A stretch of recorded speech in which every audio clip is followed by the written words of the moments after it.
Previews. We got some game previews. We're going to preview some games. We're going to look at some games. We're going to analyze these teams. One of these teams we already talked about, and that is the Ohio State Buckeyes, because they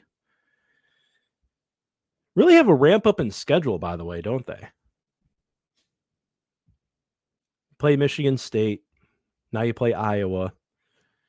And I believe it's next week you play Oregon. I may be wrong. I haven't double checked that. Don't fact check me on that. Don't do that. Not entirely welcome here. Or do. I don't care. There's not really much more. By the way, this game will be at 3:30 p.m. on CBS. The line on this game, by the way, is an incredible OSU minus 20.5. That is a crazy line to me.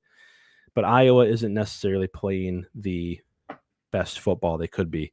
We talked a minute ago about how Michigan is the new Iowa. Iowa, in some ways, isn't really themselves. We'll get into that in a minute. There's not really much more that can really be said about Ohio State at this point. First overall in SP Plus defense, like we mentioned a minute ago. Number 3 in run defense, by the way. They're giving up, get this, and I know they haven't really played much of anybody so far this season. MSU was, kind of a test. They had Lynch Adams and Nate Carter, who are decent running backs, pretty good running backs in my opinion, but not elite backs and certainly not an elite offensive line. But Ohio State is giving up just 1.74 yards per rush so far this season. That's it. That's all you get with that Ohio State defensive front. We can go through the names. We go through all the players, but you know them by now. Tyleik Williams, JTT, Jack Sawyer, those linebackers, by the way, which is probably the youngest unit on that defense, the least experienced unit. Sonny Styles and those guys are playing incredibly well.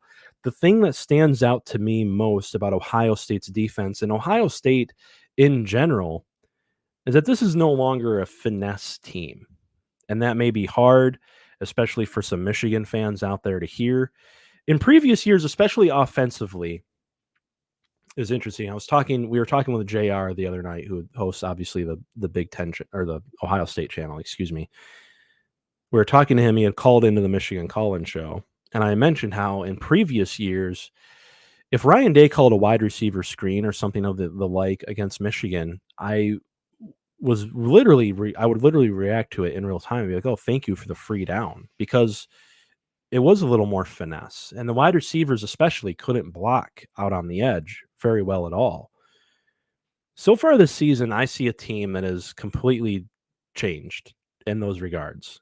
Everybody on that offense blocks. And I think that's a sign of Chip Kelly's coaching. Obviously, Chip Kelly, the new offensive coordinator over there.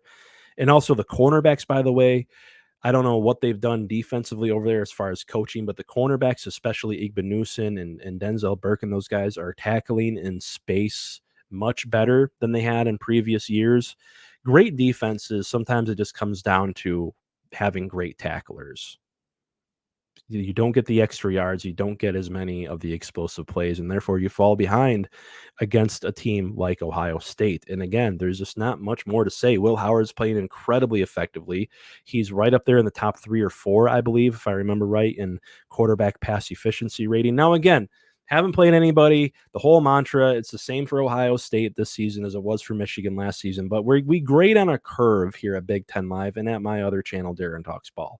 If you play incredibly well against lesser competition and you blow them out like Ohio State has done against all of this lesser competition they faced so far this year, you're going to get credit for it because you're doing exactly what you should be doing against lesser teams. Ohio State didn't play like Michigan down the stretch when they had a big lead on MSU. They kept the pedal to the metal and they closed out that game. That's what they've done in every game they played so far. So we're going to give them credit for that. Now, coming into this Iowa game, Iowa is 4th overall in run defense. They're giving up just 2.4 yards per carry. But the interesting thing in this game, and it goes back to Ohio State having not really played anybody themselves, is neither team has really seen a rushing attack like the other. Of course, Caleb Johnson is a tackle breaking machine, and so he'll test a lot of that, open space tackling that Ohio State has had so far this season. Iowa's probably the best offensive line Ohio State will have seen this season. definitely the best defensive line. And by the way, the defensive line, Jay Higgins, all those guys over there for Iowa, Sebastian Castro. Again, we could name names from here until midnight if you want, playing pretty well. But there's one weakness in this Iowa defense that I think is going to make the case, kind of allow Ohio State to break loose in this game. But it also brings me to an interesting question, because the one thing I've seen so far with Ohio State is the one thing they may have to do in this game against Iowa to really break this game open and cover that, again, 20.5 point spread. And that is at Iowa. Iowa, which is usually a very, very good team against the pass. And people in my Discord, by the way, we have a Discord over at Darren Talks Ball. You can join if you want. People in my Discord have mentioned this because I got a lot of Iowa fans in there. There's a problem at cornerback too, and there's some problem in pass coverage. Iowa 54th, outside of the top 50 so far this season in team pass efficiency defense. Quarterbacks on average have a rating of about 121.77 against this team. So that really begs the question, and I haven't seen this too much out of Will Howard and Chip Kelly with Will Howard so far this season. They've been able to just kind of ground and pound a lot with Quinshon Judkins and Travion Henderson. And at times they push the ball downfield. But again, even going back to that, what was it, the Akron game or the Marshall game, excuse me, a lot of those longer touchdowns were screens that just ended up going very long, or Emeka Ibuka breaking loose on a short route. So Iowa has one weakness, which is giving up more chunk pass plays than they have in the past. We saw that in the Iowa State game, by the way. We've seen that in a couple games so far this season. Will Ohio State push the ball a little bit more downfield? Because I think, unlike most years playing Iowa, you might be able to get away with it. You might just be able to get away with it.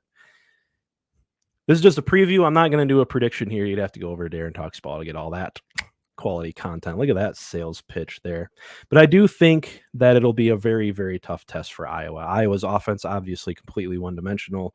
Cade McNamara, interestingly enough, has a lower ESPN quarterback rating than Alex Orji right now. Cade McNamara, super ineffective in certain games, played well at certain times, but those were against FCS schools and lesser competition. He'll be playing the best defense in the entire country this Saturday, again at 3:30 p.m. over on CBS. That's all I got for that one. Checking the comments here. Don't have too many more people commenting. Comment with your score predictions on the games. Let me know, by the way, this is our first episode, of course, of Big Ten Live. Let me know where you're watching from, what team you root for, and all that good stuff. If you have questions, we will answer them. We can chat a little bit here and there. And don't forget, of course, boom, to like, share, and subscribe and all that good stuff.